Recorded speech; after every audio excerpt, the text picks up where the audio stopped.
Wake that ass up. Early in the morning. The Breakfast Club.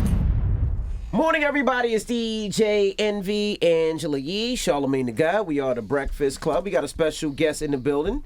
He's running for U.S. Senate. We have Joe Pinion. Good morning. Good to be here. Thanks for having me. Thanks for joining us.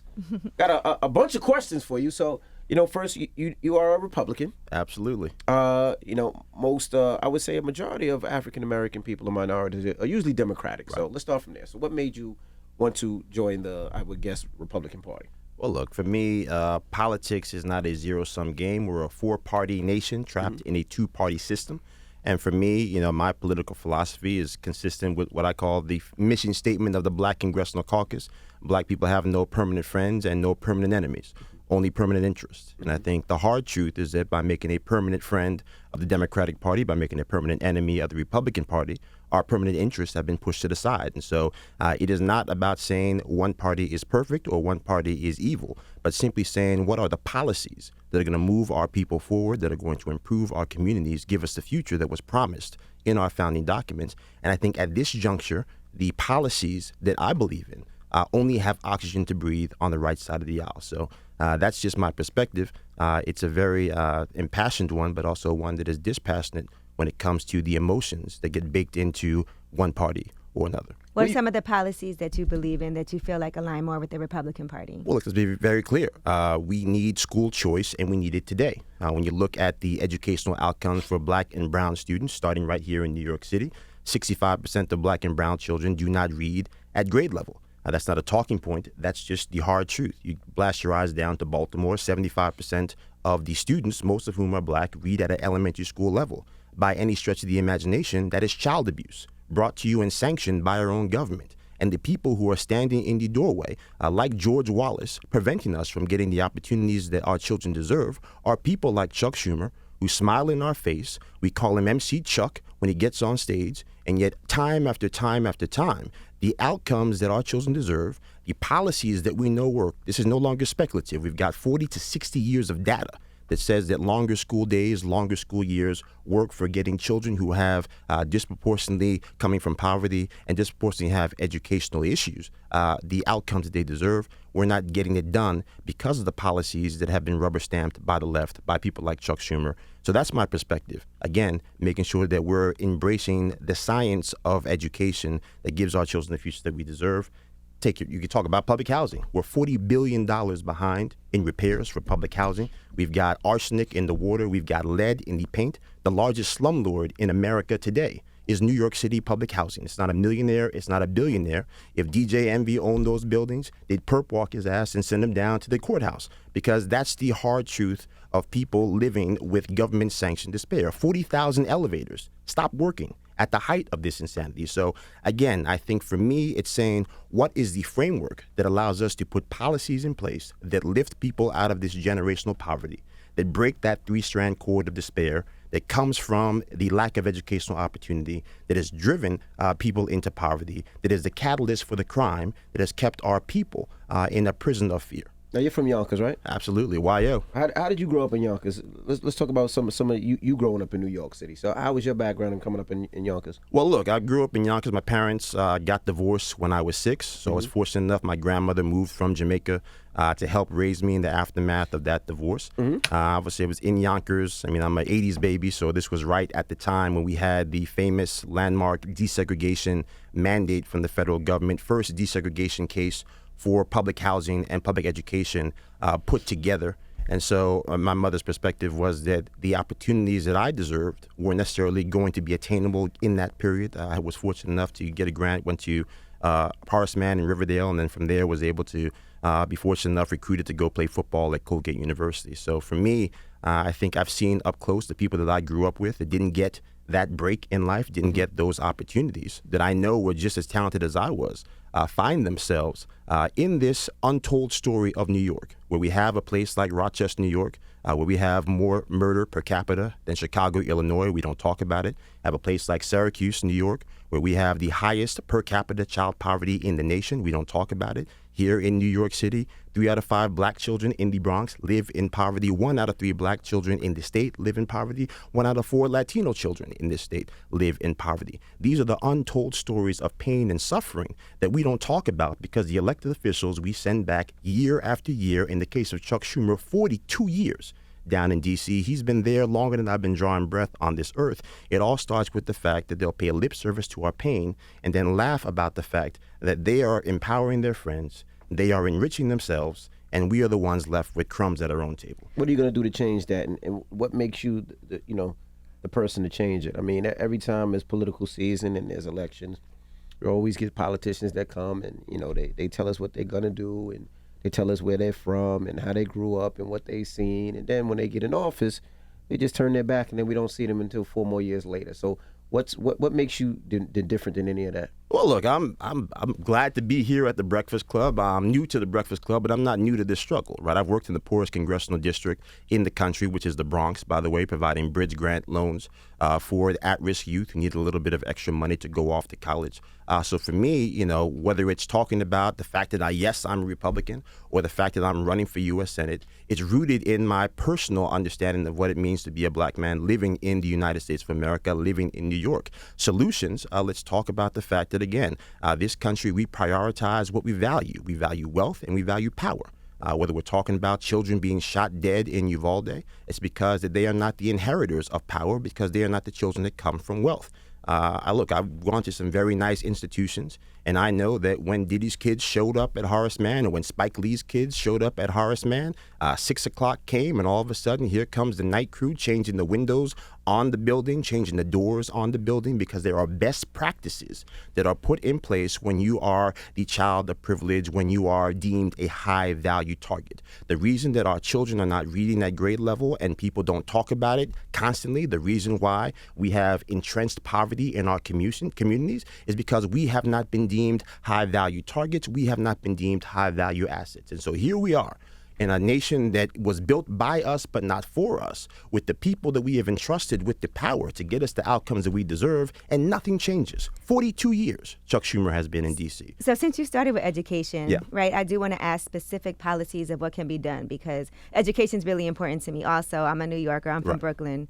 And so with the public school system, let's start there. You said you think longer hours. Well, let's be very clear. The public school system today in New York City is more segregated than the height of Jim Crow. I saw the New York Times front page post where they were excoriating the yeshivas. Meanwhile, we know for a fact there were close to 70 schools in New York City, public schools, where we had less than 5% of the black children doing math at a proficient level. Close to 60 schools, we had less than 5% of the Latino students reading at a proficient level. So that is child abuse. What future do you have if you you literally cannot read the names on the ballot? So I think from a policy standpoint, we have to embrace the fact that, number one, we have not codified reading as a human right and a constitutional right for the people that call this nation home. That is one of my priorities going down to D.C. We have to start there, set number one, the priorities, and then set a standard for accountability. If we're going to drag the black mother in Ohio to prison for sending her child to a school in the wrong zip code, who do I get to send to jail when the child walks into a government building for 13 years and walks out without the tools they need to become the best version of themselves? And time after time after time, millions of children all across this country that look like us, compounded year after year, are walking into the world without what they need to thrive. We just saw this past week Adrian Peterson, one of the greatest running backs to ever live, made over $112 million in his career, not counting the endorsements, get knocked out for a check for $15,000. Because we have not taught our children how to keep what they earn. Even when you are the best, the brightest, the most talented, the system is designed to make sure that our people, our communities do not come out on top. So for me, again, this is not about left versus right. It's simply about right versus wrong. I'm not here to convert every single person to the gospel of republicanism. I'm here to let people know that we cannot afford 6 more years of Chuck Schumer. We cannot afford 6 more years of individuals who are going to pretend to be our friends and then turn around around and do things that have very little to do with the real suffering we're experiencing every single day. You know we're not attacking you. No, I know that. No, Okay, I was just asking for a specific. You acting like we attacking you. Look, I'm passionate. I understand you're passionate, but we're not attacking. We're trying to get to know you, and we're just asking certain questions about policies. It I also seems think like you're very defensive about being a Republican, and we're just asking because a lot of our listeners will have these questions, and that's what we're not doing. We're not attacking. No. We're asking questions because a lot of people might not know about the policies, might not know much about politics. So when we have a brother come in here talking about he's running for U.S. Senate, we want people to understand why they should give you a chance or why they should give you a vote. No, absolutely. We're not attacking. And there's a lot of people who are not registered to vote or who may not even be paying attention to who's running in an election. And I always tell people, like, yes, you have to register to vote, but also know who's running for office. Correct. So when you go there, you feel prepared to know who you are voting for, because sometimes people just pick a name based off a party. I think twofold. Number one, obviously, appreciate the opportunity to be here because that is part of the process. The democracy demands debate, that people have to be willing to show up. As we sit here today, Chuck Schumer has not agreed to have a single debate, which I think is telling because he doesn't want to defend his record. But I think more than that, I think, again, to your point, what I talk about the fact that I'm being a Republican is because sometimes you have to address the elephant in the room. And I think that we all know that there are people in our communities who hear that word and run the other way. And so I think that we have to acknowledge it, frankly, honestly, but also, again, have the conversation about the policy. Have the conversation about the fact that in the height of COVID, 100% of the people that were shot or killed in this city were black and brown people, minorities. So this is the real struggle here that we're trying to deal with. What are the issues that are impacting our communities? Can we have an honest conversation about the untold story of New York? And then what do the next 40 years in this state and in this country look like for our people? And what are the best practices we need to bring to the table? I believe I can bring those best practices to the table. I know I'll fight harder for our communities than Chuck Schumer has, because if voting for Chuck Schumer were the solutions to our problems, we wouldn't have any problems. He has been in government his entire life, 6 years in the New York State Assembly, then he went to Congress, and then he got elected to the United States Senate in 1998, and our outcomes have not improved on his watch. Now, what is your relationship with Eric Adams, if you have a relationship, and what are your thoughts on him as far as being mayor of New York? Look, I think he was handed a rigged deck. We have to start there. I mean, again, we had close to 8 years of what I would call people doing sloganeering, not governing, where every day there was another slogan, every day there was more money spent, and yet the people have very little to show for themselves. So you feel like he didn't really have a real opponent to go against him?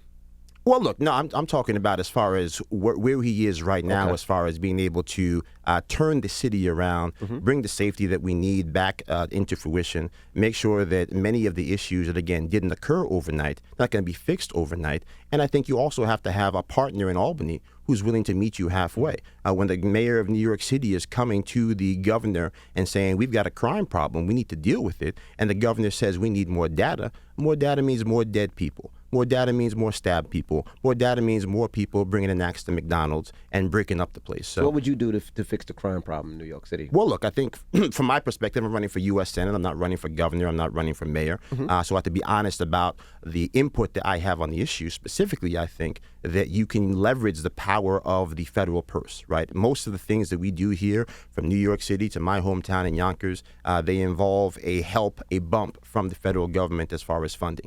We can leverage that funding to ensure that the policies we want to see put in place actually get passed. To say that, hey, look, if you're trying to make sure that we have more educational opportunities, are we implementing the best practices? Case in point, my hometown in Yonkers, right? The average school building is 75 years old.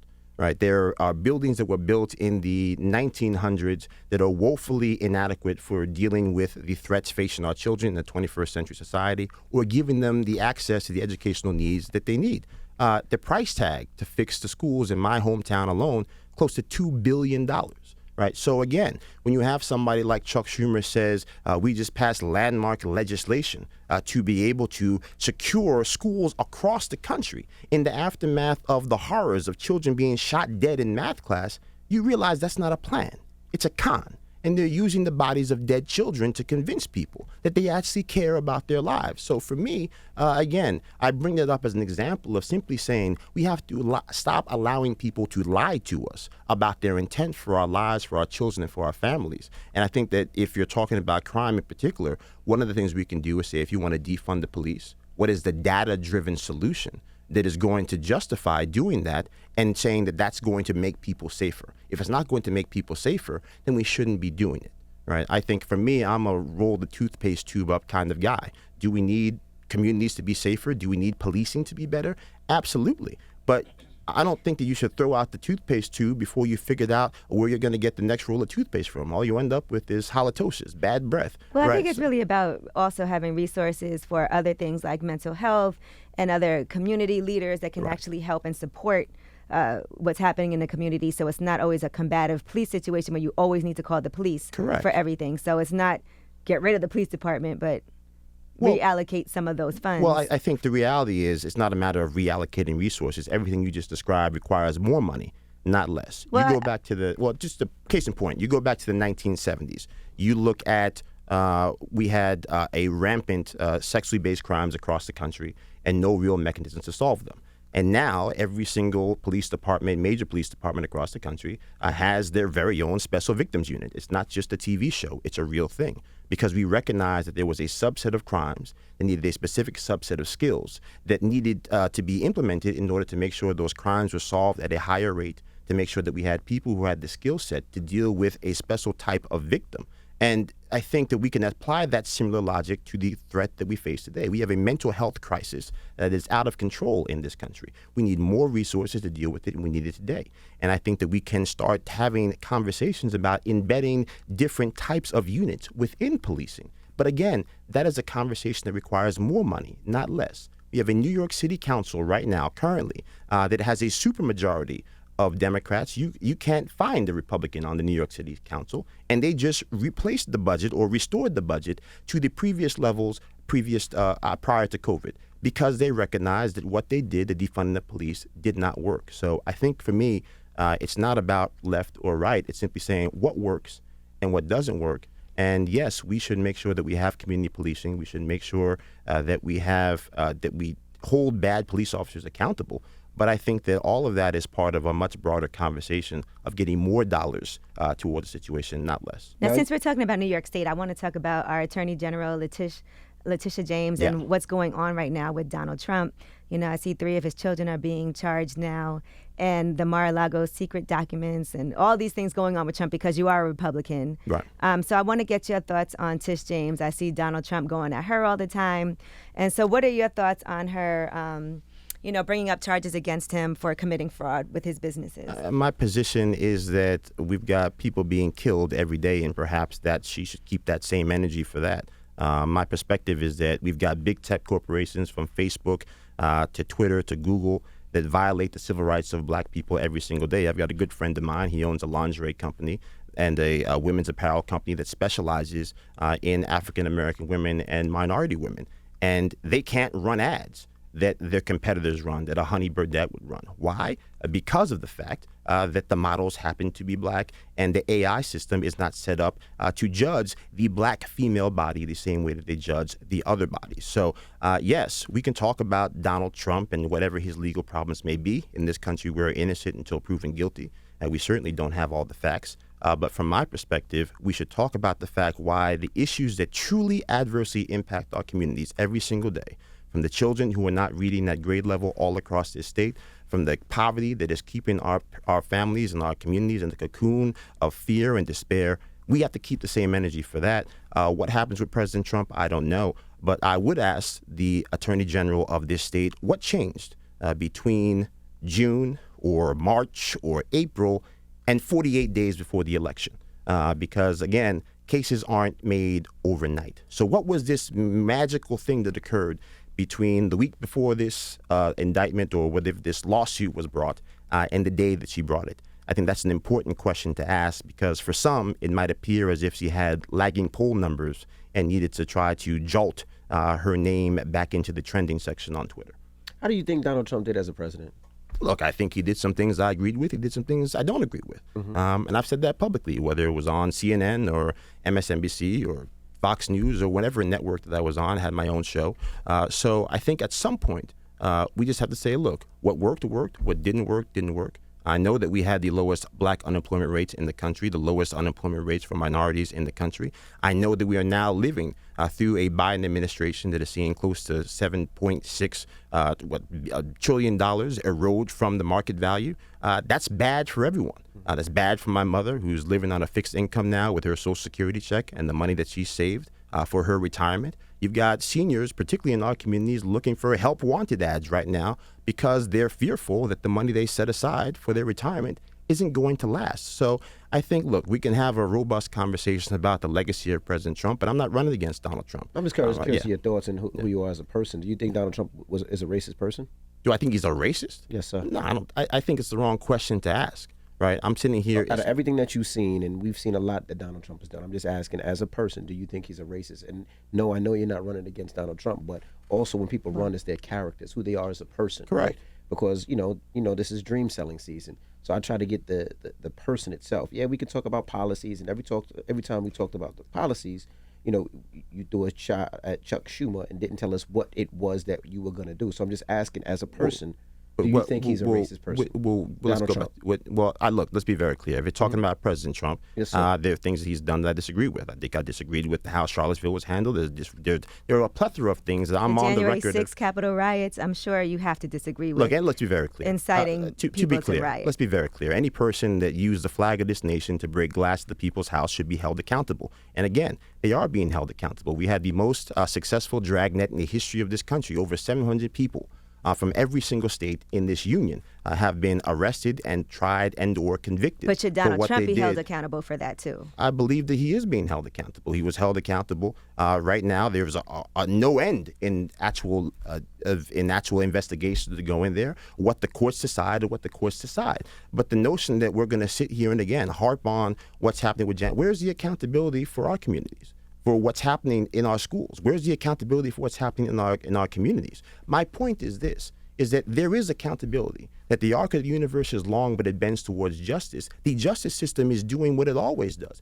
is going through this process. And what the outcome is, I will accept. But what I can't accept, and why I quit my job to run for U.S. Senate, is that we allow people like Chuck Schumer to be what I call the modern-day George Wallace, to effectively stand in the doorway denying us the opportunities that we deserve, while we are distracted by all these political issues that more or less have nothing to do with 70 to 80% of the pain and suffering we're occurring on a different day. And so I think to your prior point, I'm not just taking blind shots at Chuck Schumer. There is a legacy of failure here. That we have to have an honest conversation about. It is not a legacy of success when we have fentanyl that's now the leading cause of death for people aged 18 to 45 in this country, because we have more people who are crossing the border illegally. We have drugs, enough fentanyl to kill every single person that calls this nation home, crossing our border month after month after month. That's not compassionate. It's a disaster. Now, how do we resolve that issue? What are some things you feel like, because I saw you hashtag secure the border. So what are some things that you think need to be done when it comes to controlling the border, and also making sure that people who are seeking asylum or who are positive in our community, who should be able to come here legally, how do we handle that? Well, first and foremost, there's 4 million people who are waiting to come to this country legally, and the paperwork is collecting dust because that's not our priority. And there'd be more people trying to come here legally, but they see that our leaders have effectively told people to come on down, like it's the price of right, and come across this open border. So I think there are 2 priorities. Number one, our first obligation to the people that call this nation home, to make sure that, yes, they are safe and secure in their communities. The second priority is to make sure that we don't have drugs flowing across the southern border. I think you have to secure the border. That's not necessarily just a wall. There are fences. It's also border agents. We just hired 87,000 new IRS agents by virtue of this Inflation Reduction Act, which for me is just a fancy way of calling it a black tax. I mean, it's a tax on black people.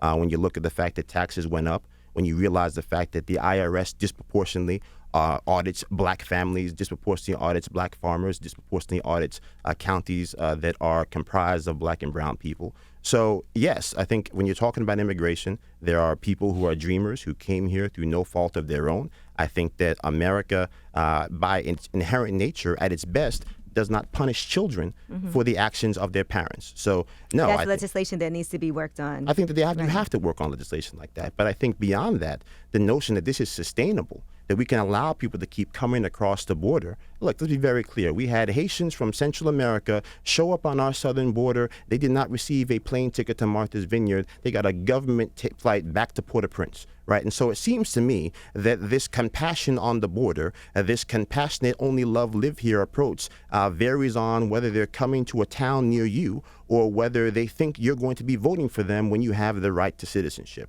And I think, again, when our melanated brothers and sisters from Haiti showed up, they got a "you shall not pass." So I think, again, we have to hold everybody accountable. We have to keep that same energy for individuals who are saying that they're motivated by love and compassion. And they are not. It's Malcolm X who told us that the northern fox is just as dangerous, if not more dangerous, than the southern wolf.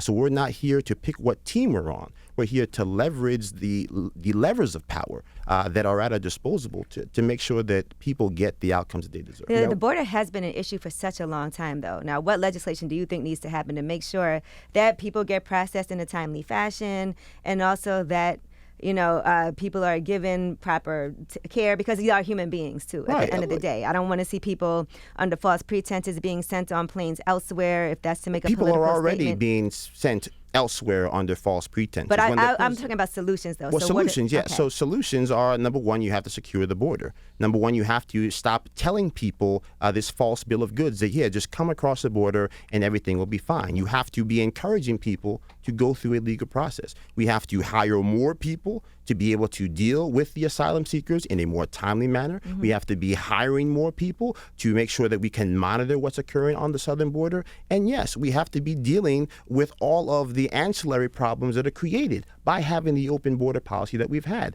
The sex trafficking that is occurring rampantly. People talking about compassion. There's nothing compassionate about children being trafficked for sex in the name of this country. There's nothing compassionate about people being found dead in the back of trailers trying to come to this country illegally because the President of the United States and Chuck Schumer decided they were going to call it the new Ellis Island. No, it is an island of despair caused by the fact that we are sending mixed messages to people in desperate need of opportunity who see America and see all the things that some of our own people can't see. The opportunity that exists here, the imperfection that is not dwarfed by the perfection of a dream that allows individuals to pursue their ability to provide for their families and their friends and their loved ones. Now, you talked about poverty. We discussed drug problems. We talked about education.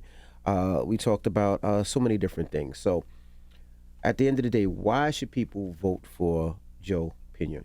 Look, people should vote for me because I'm not here to engage in politics. I'm here to engage in human solutions. Right? I'm the son, Joseph Pinion III. Right? My father was born here. His father before him was born here. I'm the first Joseph Pinion born with all my rights. Could go down and register to vote when I turned 18. My father turned 18. He could join the Army. Registering to vote was very difficult. And so, as we sit here bracing for a hurricane to hit Florida, I remember when my father had to flee New Orleans in the dead of night, went right before the levees broke with Hurricane Katrina. We didn't know if he was alive or dead for 2 years, 2 days. And then now you fast forward, he ended up spending close to 2 years in a FEMA trailer in Houma, Louisiana, arguing with his own government to try to fix the home that my grandfather bought when people that looked like us couldn't get into that community. And now this past week, when I get a call from my uncle saying that somehow the city of New Orleans wants to try to take that very same house because the taxes hadn't been paid, and yet no one from the city of New Orleans ever bothered to call my father. And so I think when you're talking about my personal story, whether we're talking about the people in Jackson, Mississippi that don't even have clean water, and yet we keep sending billions and billions of dollars to Ukraine, no questions asked, when we can keep that same energy and make sure that people have enough water to wash their ass, to drink, to live their daily day lives. This is why I'm in this race, because we're having the wrong conversations time and time again, and the politics have blinded us to the very real suffering that the people that we have entrusted, not for 1 year, not for 5 years, not for 10 years, not for 20 years, 30 and 40 and 50 years, have not delivered results. And they consistently come back here and say it's somebody else's fault. It's somebody else's problem. Chuck Schumer has been in politics longer than I've been alive. He's been in D.C. longer than I have been alive. We've seen entire generations of opportunity, of wisdom, of brilliance that has been lost in our communities because the opportunity that this country is supposed to provide and the opportunity that Chuck Schumer is supposed to fight for and secure have been lost.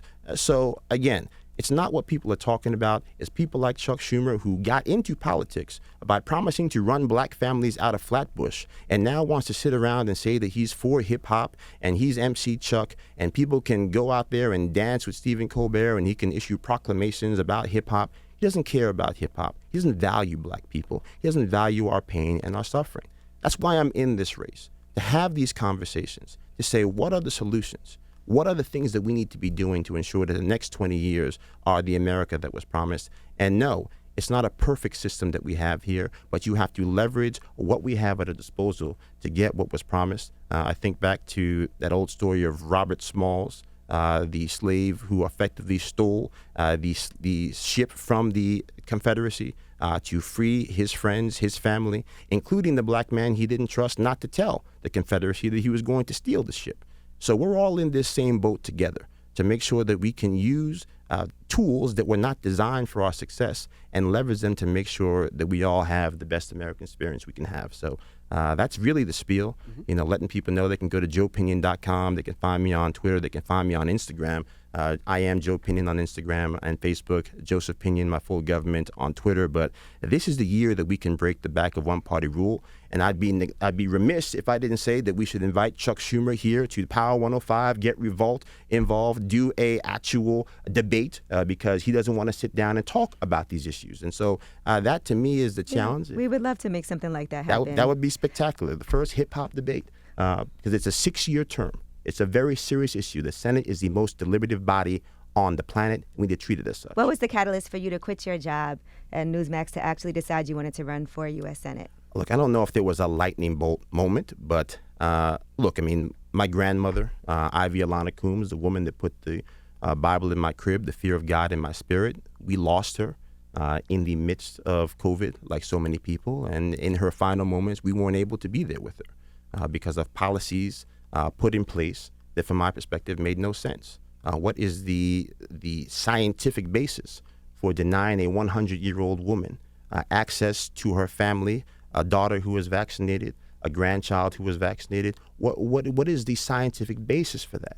That's not about science. That's about control. No, my grandmother passed during the pandemic too, but I will say when my dad, my uncles, and aunts went to go see her, a whole bunch of them ended up getting COVID from that visit to go see her. And I think she might have gotten it during that time and then passed. Well, look, there is policies and then there's common sense. A 100-year-old woman who is on hospice care, who has already been vaccinated on COVID, who is being visited by people who have already been vaccinated against COVID, there is no scientific basis for denying people that access. And if we look at the breadth of what occurred in that tragedy, the disproportionate amount of the people who did the dying in the nursing homes were black and brown people. And now we know, we have a report in hand from the comptroller of this state that says that, yes, in fact, the governor of this state at the time lied, people died, and then they used government resources to cover up that lie. And so the question must be asked to all the voters, why would you vote for these people again? Because I'll remind you that Thomas Napoli, the comptroller of this state, he didn't issue that report 3 months after the fact, 4 months after the fact. He issued that report because Andrew Cuomo was reported in the Daily News and the New York Times to have been reportedly looking at trying to run for governor again. And the Attorney General of this state has not asked the governor currently of this state for relief to investigate that. Chuck Schumer has not gone and across the hall and asked his friend Merrick Garland at the Department of Justice to reopen the investigation into the thousands upon thousands of deaths for seniors from the greatest generation. And we know it didn't happen just here in New York. It happened in New Jersey. It happened in Pennsylvania. It happened in states out west. And it's just one more example of the fact that the road to power for people who say they care about us is littered with the bodies of black people, littered with the blood spilt of black and brown people, and no one does anything about it. So that's why I'm in this race. That's why I quit my job. Yes, we can talk about the soldiers that were blown up in Afghanistan, the fact that we had close to trillions of dollars of nation building fell apart in less than 11 days. The President of the United States gets on TV and says it was the unanimous recommendation of my senior military advisors to withdraw every single troop. And then 2 weeks later, the chairman of the Joint Chiefs testifies before Congress it was his recommendation to the president to leave behind no less than 2,500 troops. Chuck Schumer hasn't said oh, that's odd. The press hasn't said, that's weird. No one has asked these questions. So we have a country that from Main Street to 1600 Pennsylvania Avenue is going down a very dangerous path here. And we can talk about all the wonderful stories, Orange Man bad, and the Trumps are terrible, and did you hear what DeSantis did with Martha's Vineyard? But that's not what's really affecting people every single day. What's affecting people every single day is the fact that they cannot keep the roof over the home that they've spent a lifetime trying to keep. People like my father who end up with a government that works very, very hard to take the little that you have, but does very little to ensure that pain never actually reaches your front door in the first place. So again, most people didn't have a son that they could call that had $4,000 to make sure that the house that's been in the family for close to 80 years doesn't get seized by a city over a paltry sum of $4,000. But it's every single city. It's every single community. People know this pain. People know this suffering. And we have to have a different conversation that's not rooted in our politics, but it's rooted in our humanity. That's why I'm in this race. All right. Well, we appreciate you for joining us. Yeah, and one thing I do want to say when it comes to the Senate, the thing that does bother me is how people vote on their party lines instead of for policies that are beneficial for everyone, and I wish that didn't happen. I wish that if there was something good that we feel like, the George Floyd Justice and Policing Act or other things like that, that people would say this is something that we need for everyone and not say, well, I have to vote this way because I'm a Republican, and something that could benefit everybody in the country. Look, I'm not here to be the world's favorite Republican. I'm here to be the best senator that I can be for the people of New York. The job of the Senate is quite literally to fight for your state and then for your country. The House is the food fight where people have the clash of opinions. The United States Senate, the most deliberative body on the planet, is there to have a long lens view for what's good for our states, our country, and our communities. Our community has been left behind. 1 million of our friends and neighbors have fled. Those who remain, most of them in our communities, simply can't afford to go anywhere else. You shouldn't have to flee your home to get the America that was promised. You shouldn't have to fear your children go to schools that don't teach them what they need to become the greatest version of themselves. We shouldn't be living in communities where now black women are the fastest growing segment of legal gun purchasers because it's our communities that have been turned into a shooting gallery. And this is the moment where we can tell people that, again, put the politics to the side, put a mirror up to what's happening to your lives, and ask yourself the question, is it the boogeyman that they've been telling you about? Or is it perhaps the same people we've entrusted with the power to save us are the same people who are throwing us in a ditch and then giving us a 5-foot ladder to get out of a 10-foot hole? All right. Well, it's Joe Pinion. We appreciate you for joining us. JoePinion.com. I appreciate your envy. Angela, thank you so much. God bless. Let's go get this thing done together, people. November 8th, be there. All right. It's The Breakfast Club. Good morning.